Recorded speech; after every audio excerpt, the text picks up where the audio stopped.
Hello, and welcome to Lecture 1 of the Renaissance.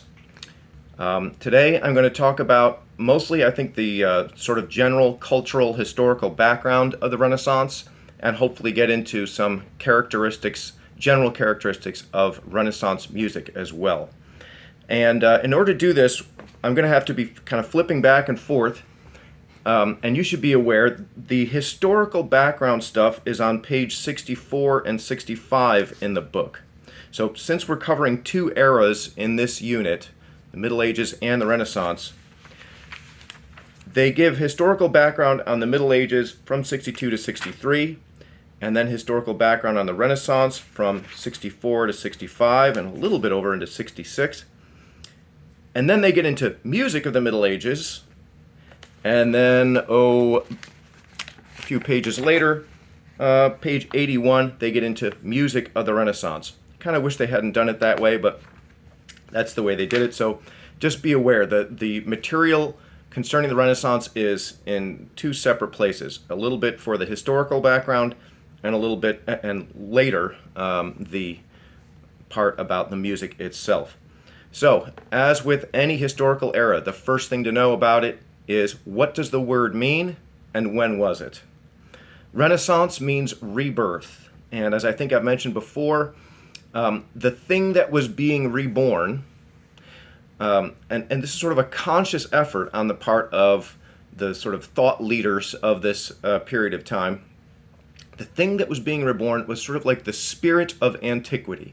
That is, the values, the outlook, and the creations even of the ancients, of the ancient world, which had died out with the fall of the Western Roman Empire and had sort of lain dormant or been suppressed or been forgotten during this horrible, at least as they saw it, horrible time known as the Middle Ages. So we have a conscious attempt to revive those values, those attitudes, that outlook on life.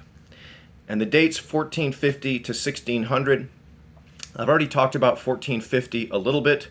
Traditionally, historians chose 1453 specifically because that was the year that the city of Constantinople, capital of the Eastern Roman Empire, was taken by the Ottoman Turks.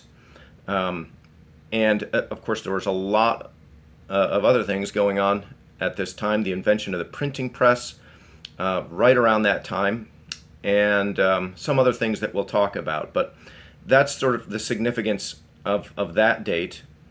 1600, there's nothing particularly noteworthy, I don't think, about 1600 in terms of general history. But it's a year that ends with two zeros. It gives us a nice 150-year time span that's easy to remember. We'd have to pick a date in there somewhere, and 1600 is probably as good a date as any. It probably has more significance, actually, in terms of the beginning of our next musical era, because 1600 happens to be the year that the first opera was composed. And that is hugely significant in Baroque music. But we'll get to that when we get to the Baroque. Okay, so I'm just going to touch on some of the things that are mentioned here on pages 64 and 65. They say, it was a period of exploration and adventure. Consider the voyages of Christopher Columbus. We all know about Columbus. Vasco da Gama. You might not be as familiar with Vasco da Gama. He's Portuguese. He was the first to sail, first European that we know of, to sail all the way around Africa and emerge into the Indian Ocean, make contact with India that way. And Ferdinand Magellan, who of course was the first to circumnavigate the globe, or at least his crew. Those who survived his crew, I think there were maybe something like 15 or 20 left out of this huge expedition that circumnavigated the globe. Magellan unfortunately did not survive the trip. And they don't even really mention here why suddenly people are suddenly interested in this exploration. And it actually has to do with the fall of Constantinople. This is one of the reasons that the taking of this city was so significant. as I mentioned, Constantinople was on this major trading route. The what is again today still among the busiest shipping lanes in the world. It commanded the straits of the Bosphorus, which led from the Black Sea into the Mediterranean. Now, the Ottoman Turks, who of course were Muslim, very hostile towards Christian Europeans for the most part, though there was some trade with them. But as the Ottoman Empire took over more and more of the territory of the Eastern Roman Empire, it became a problem for Europeans who wanted to trade with nations farther to the east. You may have heard of the Silk Road, this trade route that extended from India and also from China all the way across Asia. That trade route would the stuff would be loaded on ships and sent through the Black Sea, down past Constantinople, and out into the Mediterranean. And that's how Europeans had access to Eastern luxury goods like silks, spices, right? You might wonder, well, why are spices so important? I mean, I like a little spice on my food. Well, they were actually used not just to give flavor to food, but to preserve food in an era with no refrigeration. So this trade was hugely important, especially to wealthy, powerful Europeans. And this trade came to be disrupted by the increasing strength of the Ottoman Empire. The Ottomans would often, if there was a ship sailing past their territory, they would row out there with their galleys, and they would take the ship. They would enslave all the crew, and it became very dangerous, very risky to conduct this trade. And once the city of Constantinople itself was taken, well, that was kind of like the final nail in the coffin. Right? So this is why, around this time, Europeans began to think, well, if we can't sail east in order to get these goods that we want, what if we were to sail west? What if we were to sail all the way around the planet and hook up on the other side with China, Japan, India? I mean, they had a sort of a vague idea that they were out there somewhere, and they knew that the Earth was round. If you had this idea that Columbus it was sort of original idea that the Earth was round, people had known that the planet was a globe for a very, very long time, going back to the ancient Greeks and before. Anyone who's really ever sailed at sea knows that the Earth is a globe because you can't see over the horizon. If you see ships approaching you, you see the tops of their masts first, and then the lower masts, and then finally the hull. If you approach a mountainous island, you see the tops of the mountains first, and then eventually you see the shore, etc. So the idea that the Earth was a globe was not at all new. So that means theoretically you could sail all the way around it, and you could sort of cut the Ottoman Turks out altogether. And then, of course, Vasco da Gama had the idea, well, what if we were to sail around Africa and emerge on the other side and hook up with the Indians that way, or maybe even the Chinese? They didn't have a super clear idea of where exactly some of these places were. And this is why, by the way, when Columbus quote-unquote discovered the New World, he assumed that the people he found there must have been Indians, and that's why they were called Indians from that time on.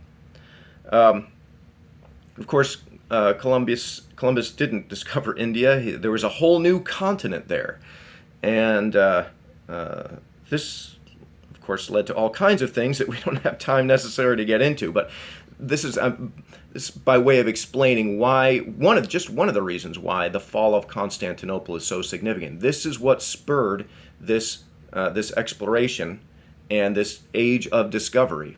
It was the taking of Constantinople and the blocking off of those trade routes to the east.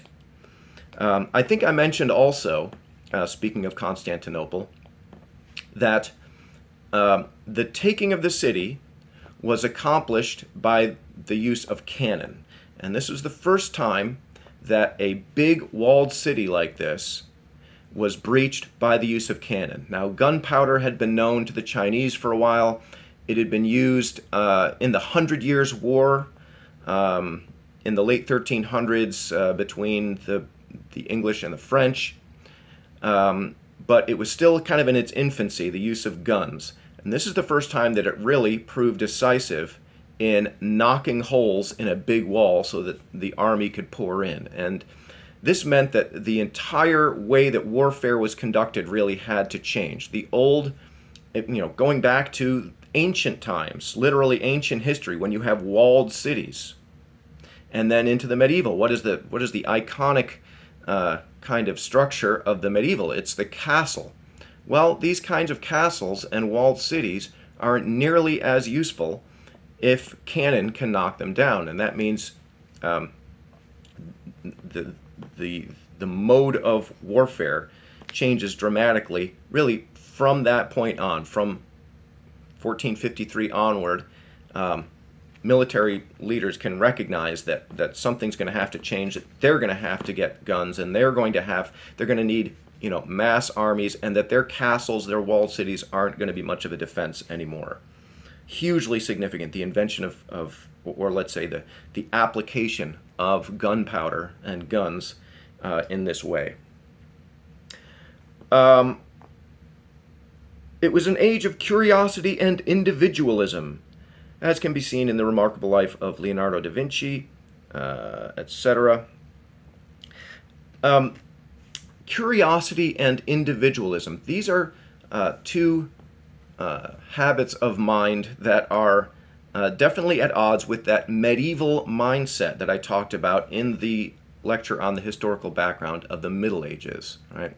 Remember I said the medieval mindset was basically that the afterlife was the only life worth being focused on and being concerned about. Your time here on earth, it's going to be short. It's probably going to be full of suffering. You might as well resign yourself to that and keep your eyes on the afterlife to come, and just basically be concerned with keeping your soul free of sin, or doing what the church tells you to do to keep your soul free of sin.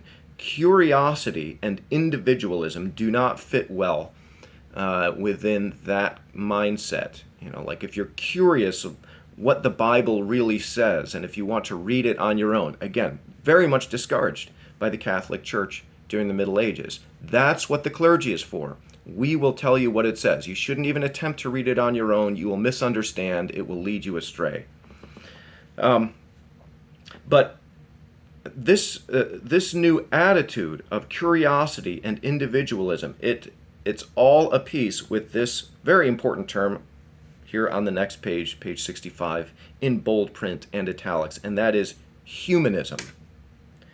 During the Renaissance, the dominant intellectual movement, which was called humanism, focused on human life and its accomplishments.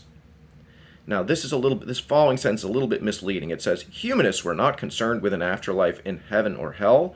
They were, but that's not the only thing that they were concerned about. They thought that life here on earth was worthwhile as well, that it was worth being curious about things. This is kind of what sparks this scientific revolution that the intellectual revolution of that. For example, that it's worth learning to read and reading books if you have the luxury of doing that. It's worth learning about the things of this world, sciences, math, art, music, what have you. Right? Though devout Christians, the humanists were captivated by the cultures of ancient Greece and Rome. They became intoxicated with the beauty of ancient languages, Greek and Latin, and with the literature of antiquity. This is kind of an important point, that humanism and the Renaissance itself really begins as more of a literary phenomenon than an art, let's say in the visual arts, or certainly in music. And this is very often how these changes in one artistic era to another come about. They often come about first in literature, in the written word, and then they make their way to the visual arts, and usually music is last. Right? So in the what would probably be, by the book's definition, be the late Middle Ages and into the early Renaissance, there were certain highly educated members of the nobility who became obsessed with finding any old book they could get their hands on, anything that was in Greek or Latin. And these princes would sometimes send their agents out to monasteries all over Europe to see if they had any old forgotten Greek or texts in Latin or Greek sitting on the shelves somewhere, and they'd be brought back and they'd be examined, and eventually they would be printed, because this is the other big event that happens around the 1450s, the invention by Johannes Gutenberg of Mainz, Germany, of printing with movable metal type, which greatly brings down the cost of books. Anyway, in bringing all of this ancient Greek and Latin literature kind of out into the daylight once again, a lot of these old ideas, old writers, old discoveries, everything from mathematical treatises, works of literature, philosophical works are now being rediscovered and being examined, sometimes being translated and being printed. I'm going to talk about printing a little bit in particular, because it's not just that, okay, suddenly books become much cheaper and more plentiful. If you are interested in printing books, there's a whole system that goes into printing a book. Think about it. You've got to have the material, the texts itself. So they're being unearthed from libraries and monasteries all over Europe. But you also have to have, let's say, paper, right? So you need paper mills, and you need ink, and you need people who can build paper mills, and people who can build printing presses, and you need some kind of a distribution system, right? You need booksellers, and you need bookstores. There's a whole system that kind of arises, and it arises very, very quickly in the Renaissance. Within a very short time, we go from just having like a few thousand books in circulation in Europe to, within a few decades, there are millions of books. Right? Now, if you are in this book business and somewhere along the line in one of those many steps, as a sort of a creator or as a printer, or you own paper mills, or you make ink, or you are a book binder, book distributor, bookseller, it's in your interest that people be able to read, right? And of course, this is something that's going to sort of lag behind a little bit, the educational system. Because remember, the vast majority of people are still illiterate. So, for their own kind of selfish capitalistic reasons, in a sense, the people who are involved in the book business, in this new business that is made possible by the printing press, they kind of start this campaign to give people the idea that learning to read is a good thing, that universal literacy would be a good thing, that everybody should learn to read. This is absolutely a new idea. If you went back to the Middle Ages and said, everybody should learn to read, you'd have a lot of people looking at you with puzzled expressions. Why? What is there to read? Why? I don't have time to read. I've got to be working in the fields all day, or whatever, right? Or what's the point of reading? Again, there's a new attitude emerging in the Renaissance, and the fact that ordinary people, that you can assume in most of the civilized world that everybody you meet can read and write, that is an outgrowth of the Renaissance, right? And it's made possible by the invention of the printing press and the widespread availability of books, the price of books coming down. All right. It also had a huge effect on the Reformation, the ability to print pamphlets, the ability to print the Bible. I'll talk about that a little bit later. I'll talk a little bit separately about the Reformation. Okay, continuing on with humanism. Humanism strongly influenced art throughout the Renaissance. Painters and sculptors were attracted to subjects drawn from classical literature and mythology. So, remember how I said that in the Middle Ages, all of the great art and architecture and literature, whatever, almost all of it was sacred in nature. It had to do with religion, with the Bible in some way, right? Typical painting would be, some scene from the Bible, Madonna and Child. We still see a lot of that in the Renaissance. But increasingly now, we see subjects where we skip over the Christian era altogether and go back to ancient pagan subjects. It would have been considered kind of taboo in the Middle Ages, to have a statue in the style, even if it's, for example, Michelangelo's David, who is obviously a biblical Christian figure. He's depicted in the style of an ancient Greek or Roman statue, right? And Michelangelo also created statues of, for example, Bacchus, the Roman god of wine. That would have been considered not kosher in the Middle Ages. So drawn from classical literature and mythology, that is pre-Christian, essentially. Once again, they depicted the nude human body, which had been a favorite theme of antiquity, but an object of shame and concealment during the Middle Ages. So there's kind of like nothing more humanist than this, in a sense, of appreciating the human body as a beautiful thing and not a shameful thing to be covered up with heavy robes, as usually any statue representing a human figure in the Middle Ages is usually going to be heavily robed. They're not going to be showing a lot of flesh. But Renaissance painters and sculptors sort of delighted in depicting human flesh and getting it as anatomically correct as possible. And you may be aware of this about Michelangelo and Leonardo. They knew their anatomy very well.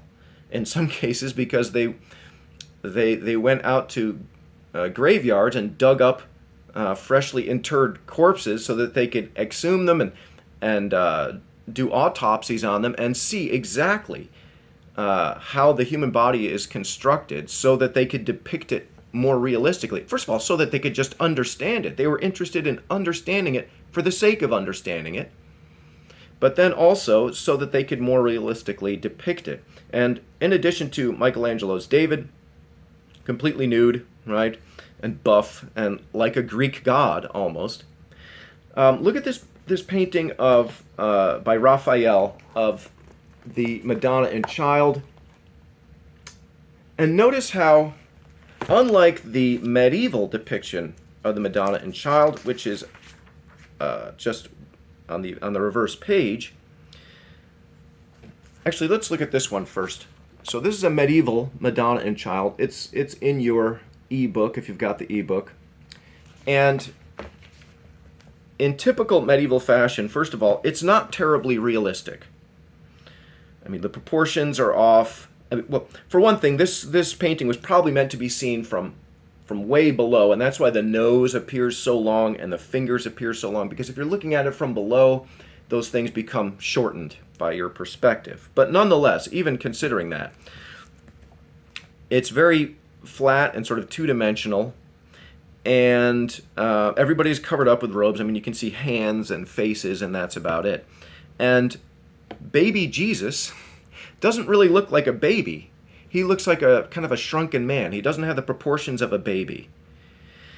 And this is because the symbolism was more important than realism in the Middle Ages. Remember, this art was created for an illiterate population for the most part. And so the picture was more important in what it meant to convey in terms of like information rather than just the beauty or realism. In fact, that was one of the purposes of a cathedral. That's why they had all the stained glass, all the statues, etc., is to sort of reinforce the lessons of the Bible visually. Sometimes cathedrals are referred to as sermons in stone, right? It's meant to instruct. And in this case, I think probably the thinking is, well, to make Jesus appear to look like a baby kind of maybe robs him of some of his dignity. He is the King of Kings. He's the Son of God. He should look perhaps more kingly. Well, again, over here with Raphael, baby Jesus looks like a baby. He's got that kind of chubby baby flesh. You just want to pinch him on his little thigh. And he's got the correct baby proportions. And it's also, notice the depth, the three-dimensional effect created by light and shade. You don't really see any of that in the medieval depiction. Right? So trying to create things as they really look, not for the sake of some kind of symbolic representation. Realism. Again, in the Middle Ages, realism is not realism is like one of the things of this world. How things really look on this earth, it's not that important, right? To the medieval artist. You might have thought, looking at medieval art, they draw all the characters the same way. There's that typical look of like medieval guy, in medieval drawings. And it looks kind of cartoonish. That's intentional. It's not that they didn't know how to draw in the Middle Ages. It's that it was meant as sort of like a substitute for writing for people who were most likely going to be illiterate. Okay, moving on. I think I've kind of covered some of the stuff that the book talks about in the visual arts. Let's talk a little bit about the Reformation. So it says here on 65, the Catholic Church was far less powerful during the Renaissance than it had been during the Middle Ages, for the unity of Christendom was exploded by the Protestant Reformation led by Martin Luther.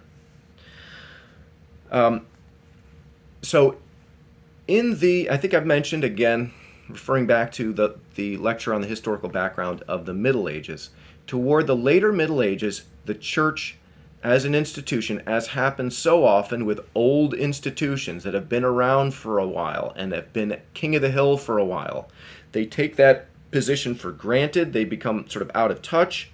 They become corrupt. They maybe lose some sense of their mission. And this definitely happened to the Catholic Church in the 1300s.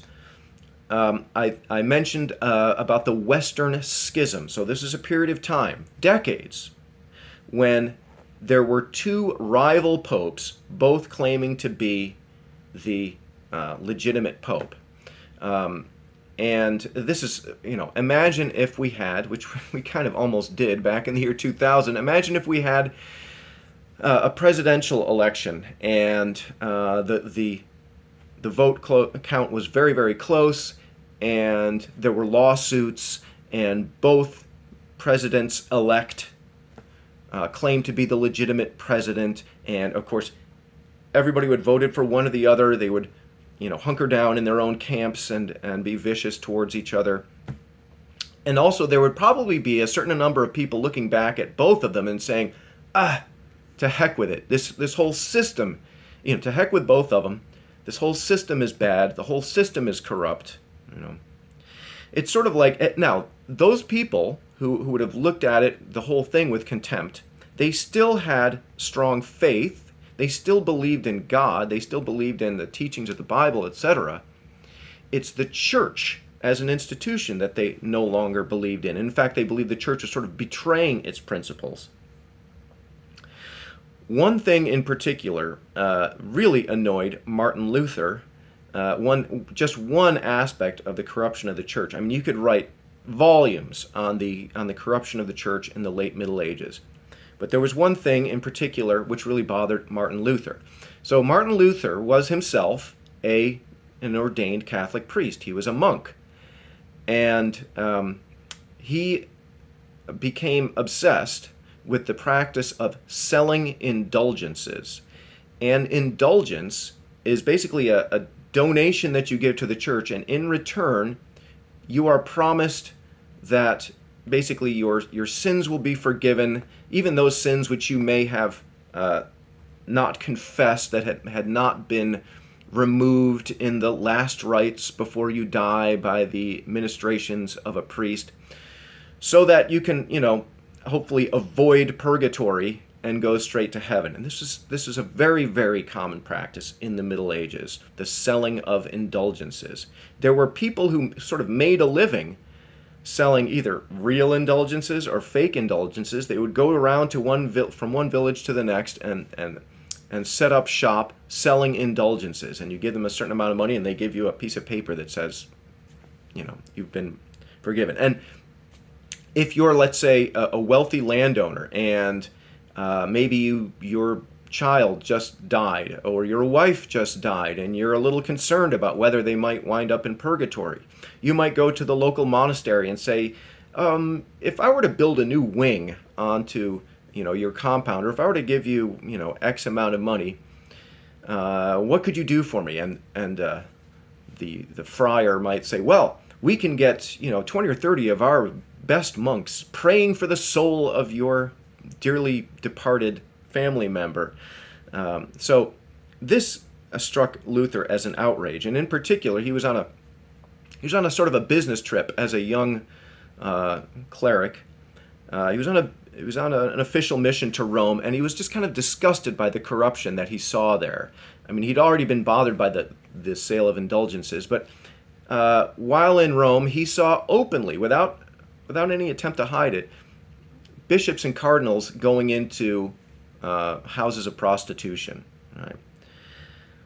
So, of course, in 1517, things kind of came to a head, and when he had returned back to Germany, what Luther really wanted to do was to just start a discussion about the sale of indulgences, the general corruption in the church. He did not intend to break away from the Catholic Church. He just wanted to initiate a discussion, reform the church. We call it the Reformation. And so he drew up his list of 95 theses, basically 95 debating points or topics of discussion, and basically posted an open invitation to discussion or debate. And yes, he nailed it to the door of the church. Church doors in those days were often used as sort of like bulletin boards. However, and of course there were a lot of people who sympathized with Luther at this time. And this is what sparks off the Reformation. Of course, the church did not want to reform. It ordered Luther to recant, to take back what he said. Luther refused to do so. Fortunately for Luther, there were certain German princes, powerful people who were in a position to protect him, who sympathized with him, and also were kind of involved in their own power struggles. So this set off a long and unfortunate period of religious wars in Germany, in France, and elsewhere. And the church, in turn, the book discusses this not so much on pages 64 and 65, but a little bit later in the section on music. The reaction of the church to the Reformation was something called the Counter-Reformation. So it's important to get this clear. Luther, and then later John Calvin, and also Henry VIII, who broke away from the Catholic Church for his own personal reasons. The Catholic Church wouldn't grant him an annulment from his first marriage, and he needed to produce a son, an heir. He needed that marriage annulled so that he could remarry and stay in the good graces of the church. The Pope refused to do it. Henry had other reasons as well. He said, okay, well, fine. I'm not under, you're not the boss of me anymore, Mr. Pope. I am now going to be the head of the Church of England. And what's more, all those monasteries you have, I think I'm going to be taking them for myself. And Henry actually liquidated all the property of the monasteries. He sent wagon trains around to every single monastery in England and basically just confiscated it all because he needed the money. Anyway, so that's Luther and Calvin and Henry VIII. These are all kind of really separate reformations. There's not just one reformation. There are many reformations happening right around the same time, the early 1500s. But the reaction of the church, eventually the church saw that it had a big problem on its hands, and that it was losing large sections of its flock to these various reformed breakaway churches, and initiated this project of counter-reformation. And this is described on page 85. The first step of the counter-reformation was to hold a big, long, 18-year-long meeting called the Council of Trent. And the Council of Trent met and discussed questions of the structure, the dogma, the teachings of the church. And the music of the church was addressed a little bit. Basically, there was not really that much done was in terms of music, but the reaction of the church in some ways was actually to become more conservative, although it recognized that the problems that it had with corruption, etc., but it felt it needed to strengthen itself. This is when the Jesuit order, by the way, was created. And so the music of Palestrina, for example, they mention, which we'll get to, is created within the context of the Catholic Church's effort to sort of snap back from the damage of the Reformation. But the church never again regained that position of power and influence that it had. Still powerful, still influential, but really what we are seeing in the Renaissance is one of the major things that characterizes the Renaissance is the church being knocked down or being taken down by its own corruption, perhaps, being taken down from its position of primacy, and the nobility, and especially the very top of the nobility, the various kings and queens of Europe rising to the position of greatest power, right? So the nobility really are the most powerful group in society throughout the Renaissance and into the next musical era we will look at, the Baroque. Okay. I think, there's so much more I could talk about. This is really a fascinating period in history, the transition from the Middle Ages to the Renaissance. But I think we've got to take a little bit of time now and actually start talking about the music of the Renaissance. And here I am on page 81. It says here, the Renaissance in music occurred between 1450 and 1600. Some historians place the beginning of the Renaissance as early as 1400. And I think this is true. Really, we can see that in terms of musical style, this characteristic sound of Renaissance music really begins more like 1400. And part of this, the thing that makes Renaissance music so recognizable compared to what comes earlier, that is compared to the music of the late 1300s, the Ars Nova period that I talked about before, with its kind of strange harmonies and very complex rhythms, right? That still sounds kind of weird to our modern ears. From about 1400 on, there is a new practice in terms of rhythm and in terms of harmony. In terms of rhythm becomes greatly simplified. We don't have that very complex, kind of busy sounding rhythm. And by rhythm, remember, it has nothing to do with percussion instruments. I'm sometimes worried that whenever I say the word rhythm, people are picturing drums. Rhythm, remember, has to do with the specific occurrence and duration of sounds and silences, right? And rhythm can either be more complex, that you can have more notes shoved into a shorter span of time with irregular time lengths or whatever, or it can be simpler, right? And the music of the Renaissance is characterized by much simpler rhythm than the music of the late medieval. In terms of harmony,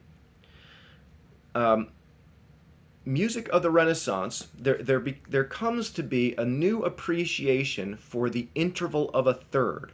That is, you could think of it as, like I talked about, if we're going back to our elements of music, if we're starting from the first note of a scale, like the C major scale, the third note of the scale up, that's the interval of a third. In this case, it's a major third. If I go from the third up to the fifth, that is also a third. It's a minor third, but major and minor thirds, composers began to develop a taste for these intervals, which leads to the greater use of the triad. Recalling our unit on basic elements, I said that the triad is the most basic fundamental chord in Western music, and this is true. But in the Middle Ages, the triad wasn't really recognized as any particular special thing. Composers knew the different intervals, but they weren't striving to create triads in their music. In the Renaissance, they are, and this makes a huge difference in terms of just the listenability to our modern ears, because we are used to triads. Even if you never knew what a triad was before, a couple of weeks ago, you've been listening to triads your whole life. They are just fundamental to Western music, and this is the time when that starts to happen, when composers begin favoring the sound of the triad, which is built on the interval of the third. Now, medieval music had been mostly built on the interval of the octave, the fourth, and the fifth, because these are the simpler ratios. But to our modern ears, the sound of fourths and fifths sounds kind of hollow, and it's not as satisfying somehow as the sound of triad. Right? It doesn't sound as rich and as full. So those are two major differences. There are others that we'll talk about. But that's kind of why I wanted to point at 1400. 1400 is really when this begins, this appreciation of triads and this new style of trying to create triads as much as possible. Now, it says here, as in the other arts, the horizons of music were greatly expanded. The invention of printing with movable type widened the circulation of music. So this is hugely important. Just as printing led to sort of a revolution in the creation of books and widespread literacy, has the same effect in music. You can now start printing music. So written music becomes much more widely available, and therefore becomes more worthwhile to learn how to read and write music. Now, still, we're mostly talking about the nobility here. The common people, still probably don't have too much spare time to be reading and writing music. But at least it's a possibility now, and music books start to circulate widely. People learn how to read music, educated people. And it says here, in keeping with the Renaissance ideal of the universal man, every educated person was expected to be trained in music. So, by educated people, of course, we mean mostly the nobility, but the kinds of people who would hang around in the court of an important noble person, a courtier. And the ideal of the courtier was hugely important then. So remember, this is a time when the nobility are gaining in power and influence, and they're really at the top of the heap. And therefore, if you wanted to ingratiate yourself with these kind of powerful nobles, you would strive to become as educated and as cultured as possible so that you're an entertaining and pleasant person to have around, right? And part of that would have been becoming skilled in music, so that, for example, after dinner, when you would sit down and music books would be passed around so that everybody could sing, as just sort of as a group activity, you would not make a fool of yourself. Right? Other skills you'd be expected to have: be able to memorize and recite poetry, be able to dance, learning to dance very well, extremely important. Being reasonably athletic. Now, you didn't want to be so good that you would sort of come across as a show-off. You know, there's a sort of a very fine line. And this was kind of like the equivalent in the Renaissance of, you know, like, say today, if you're trying to make it in the business world, there are other things besides knowing, you know, how to read a balance sheet, and there is knowing how to golf, right? Then there are all kinds of these sort of self-help books for people who want to climb the corporate ladder. There were very similar kinds of books about people wanting to sort of climb that ladder of the noble courts of powerful people in the Renaissance. One of the best-selling books at that time was The Book of the Courtier by Castiglione, which is mentioned here. So there are very musically well-trained people in the Renaissance, and that was considered an essential part of an education. You just weren't considered educated or cultured if you couldn't read music, sing well, maybe also play an instrument, although instrumental music is still not as important as vocal music. It says here, as in the past, musicians worked in churches, courts, and towns. Church choirs grew in size.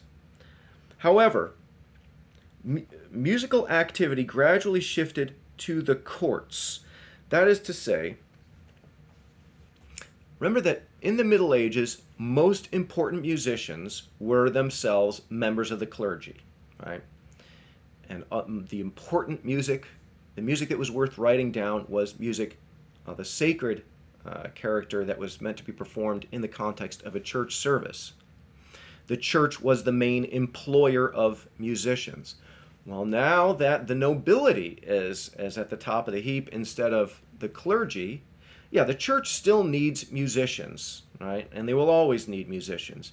But the more prestigious job to have would be working at a noble court, because kings and dukes and emperors and whatever, they want to have musicians on staff, not just for entertainment, although entertainment is important, you know, secular music for entertainment, but also they have their own chapels, right? If you are a king or a duke, you don't go to church, you know, in town with the little people. You have your own chapel on your palace grounds, and you need musicians to provide music, right?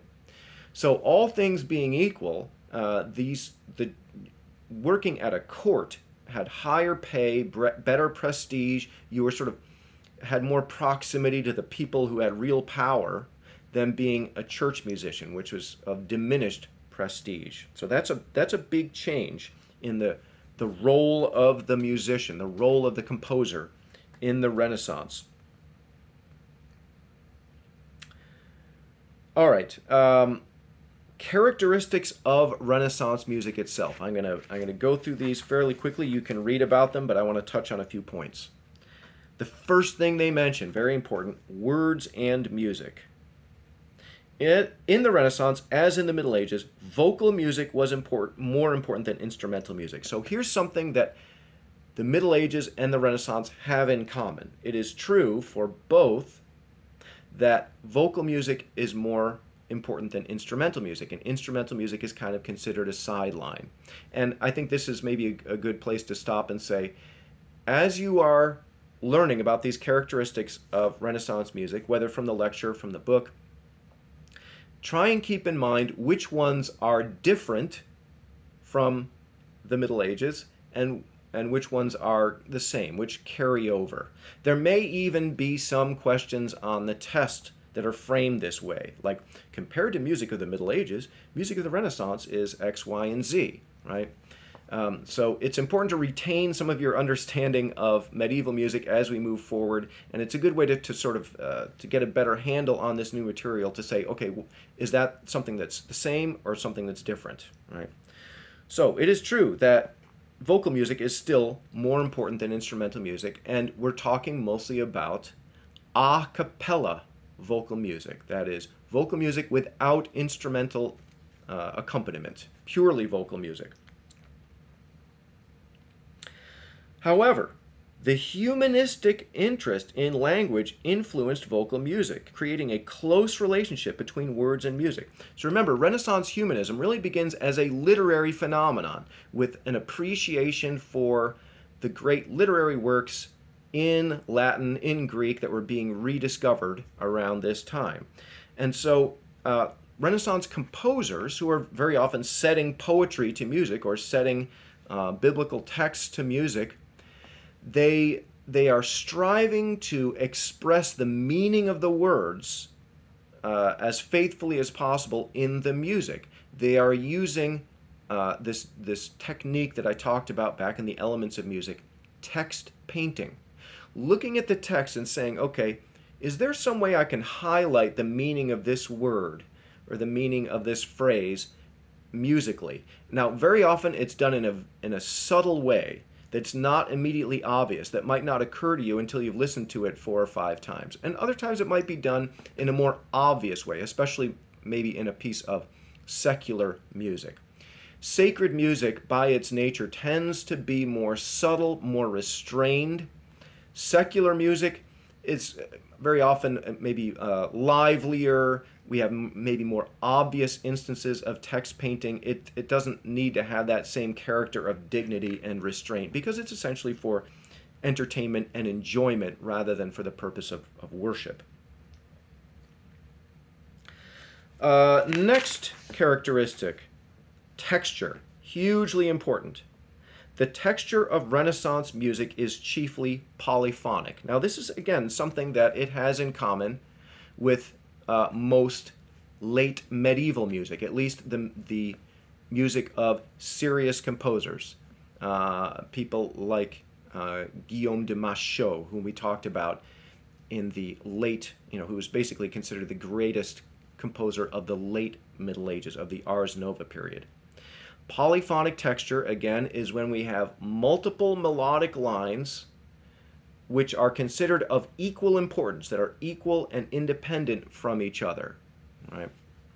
It's not like we have a melody and some stuff in the background. That's homophonic texture. Polyphonic means multiple melodies of equal importance, more or less, on average, that are going on simultaneously. Now, that's not to say that, for example, if I'm writing in a 4-part texture, that all 4 voices are going to be going on all the time. You might have some instances where only 2 are going, and then maybe only 3, and then the other one jumps back in, and then there's 2 going, whatever.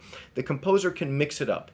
Certain voices can rest for a while other voices come to the forefront.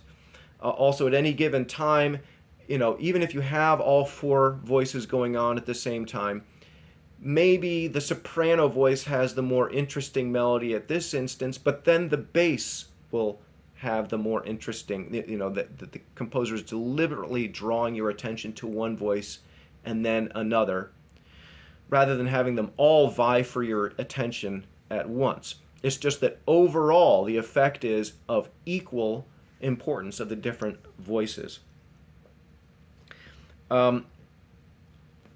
Maybe even just as important, this what we call counterpoint, this polyphonic texture, is very often imitative in nature, which is, again, something we don't really find in the Middle Ages so much. So that, for example, the soprano voice might have a melody, and then the alto or the tenor might imitate that same melody, and then maybe the bass comes in and imitates that same melody down in its own range. So the use of imitation helps kind of give some cohesion to the music. It says here, Renaissance music sounds fuller than medieval music. The bass register was used for the first time. So this is something we don't really hear in in too much medieval music, the use of low bass. So now we're sort of broadening our pitch spectrum, which gives a nicer, fuller sound and enables each voice to have more freedom of motion because they're not all kind of like crammed in together. The lanes are farther apart and each voice has more room to work with without interfering with the range of another voice. The bass register is used for the first time, expanding the pitch to more than 4 octaves. With this new emphasis on the bass line came richer harmony. The harmony is more pleasant to us compared to late medieval. Renaissance music sounds mild and relaxed because stable consonant chords are favored. Triads occur often while dissonances are played down. So remember, consonances are sounds that blend well together. Dissonances are sounds that are sort of clashing, that generate a feeling of tension. And in the Renaissance, composers were trained to sort of downplay dissonance or to prepare dissonance in such a way that it did not disturb the ear, right? It's not that there wasn't dissonance. There is dissonance actually all over the place in Renaissance music. It's just that it's woven into the texture so subtly and so skillfully that it doesn't sound objectionable. It doesn't sound strange in the way that I think some of those pieces that you listen to by Josquin have what sound like peculiar or strange dissonances. The dissonances in Renaissance music are just exquisite and beautiful because they're prepared in such a subtle way and then resolved in such a subtle way. And they occur against a basically consonant background of triads. Composers are constantly, although they are composing these independent melodic lines in this polyphonic texture, at any given instance where those lines line up, they're trying to create this kind of like vertical structure called the triad. Right? And this is what gives Renaissance music its beautiful, rich sound. Renaissance choral music did not need instrumental accompaniment. For this reason, it is sometimes called the golden age of unaccompanied or a cappella choral music. That term a cappella, by the way, I know I used it earlier, but just in case, maybe to help it make it stick, a cappella means as in chapel. And the idea was, for a long time during the Middle Ages, the use of instruments in church was considered not good. And so the proper style of music for performance within a church, within a chapel, was purely vocal. Rhythm and melody. In Renaissance music, rhythm is more of a gentle flow than a sharply defined beat. This is because each melodic line has great rhythmic independence, etc. This technique makes singing Renaissance music both a pleasure and a challenge, for the singer must maintain an individual rhythm. So polyphonic music, although each individual melody that a Renaissance composer would create was written in such a way as to be easy to sing, to be easily singable, right? To lie within the range and not sound strained, let sound like a challenge. The challenge of Renaissance music is singing your own independent melody with its own shape and its own rhythm, while the people around you are singing their own independent melody and not being kind of influenced or swayed by what others around you are singing, instead of trying to listen to what they're singing and to blend in with it as well as possible. But Renaissance melodies are easy to sing. They are written with the human voice in mind, the human voice and its capabilities in mind. And since the rhythms are simple, it makes Renaissance music, as I say, a pleasure to sing, although a challenge if you're not used to singing with other people singing completely different, separate, independent melodic lines. All right, I think that pretty much covers what I needed to cover today. The next lecture is going to focus on sacred music of the Renaissance. Just as we did in the Middle Ages, we want to maintain sort of a distinction. We want to organize our material, our types of pieces, according to this dichotomy between the sacred and the secular. And again, as in the Middle Ages, most sacred music will be in Latin. Secular music will be in the vernacular languages. We're talking about vocal music, where there are words.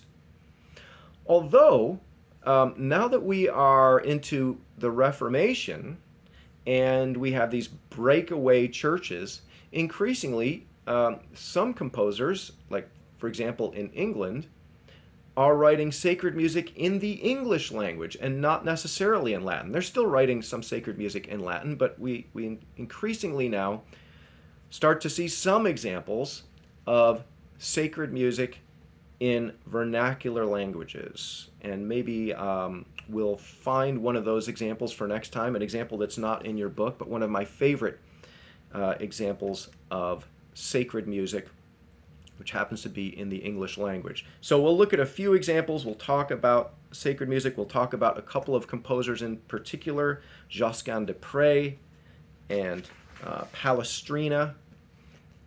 See you next time.